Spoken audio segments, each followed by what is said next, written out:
Pour le groupe ENF, Monsieur Bernard Monod. Merci, Monsieur le Président. Je m'adresse particulièrement à la banque UBS et je remercie Monsieur Pinault d'être présent. Si je vais faire un palmarès des établissements qui incarnent le plus le cynisme, la cupidité et le scandale de l'argent roi, je citerai 4 banques mondialistes. La première, JP Morgan, comme responsable principal de la crise des subprimes en 2007 avec les CDS, Goldman Sachs pour son rôle dans la falsification des comptes publics grecs en 2001, HSBC systématiquement mêlé à tous les scandales de manipulation de cours ou de blanchiment d'argent sale, et enfin, la dernière mais non la moindre, la vôtre, UBS pour son rôle dans l'évasion fiscale des particuliers. En 2013, vous étiez encore numéro 1 mondial de la gestion de fortune. Pour être numéro 1, vous avez notamment mis en place un système de recherche agressive des clients fortunés dans les pays d'origine afin de leur faire ouvrir un compte non déclaré en Suisse, essentiellement. En France, vous avez été mis en examen pour démarchage illicite et pour blanchiment aggravé de fraude fiscale. En 2008, on comptait près de 38 000 comptes ouverts en Suisse pour un montant global de 8,4 milliards d'euros d'actifs. 3 questions simples. Avez-vous cessé vos pratiques commerciales déloyales de démarchage de ces clients pour leur faire ouvrir des comptes, y compris offshore? Deuxièmement, à l'heure actuelle, quelles sont les procédures pénales en cours et administratives en cours dans le monde? Et troisième, UBS a-t-elle payé des redressements fiscaux en France? Je vous remercie de vos réponses précises. Je vous remercie. Je rappelle que notre enquête porte sur l'imposition des entreprises multinationales, mais naturellement, Monsieur le Directeur aura à cœur de répondre à vos questions. Je vous en prie. Sure. All of these questions relate to our private.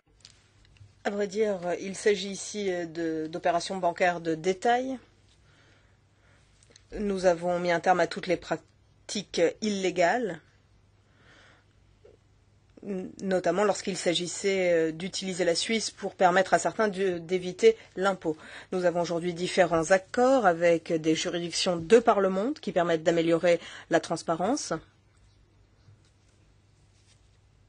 Et par ailleurs, aujourd'hui, du fait des normes en matière de rapportage, toutes les banques seront soumises à ces dispositions.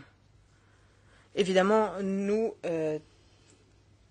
tâchons de faire en sorte que nos clients respectent leurs obligations dans leur pays d'origine. Et nous leur demandons également de nous laisser la possibilité de divulguer des informations bancaires, notamment aux États-Unis. Je crois que nous avons fait amende honorable pour nos actions par le passé.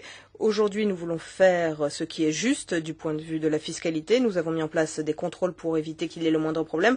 UBS ne mettra pas en place d'optimisation fiscale agressive et s'engage à ne pas le faire. En ce qui concerne les 2 autres questions qui portaient la France, c'est une procédure en cours et je n'ai pas la possibilité d'en débattre aujourd'hui puisque cela pourrait être préjudiciable pour la procédure juridique en cours. Merci. Monsieur Monod. Oui, vous n'avez pas répondu, Monsieur Pinault, sur les procédures pénales et administratives en cours dans le monde. En avez-vous d'autres à part la France?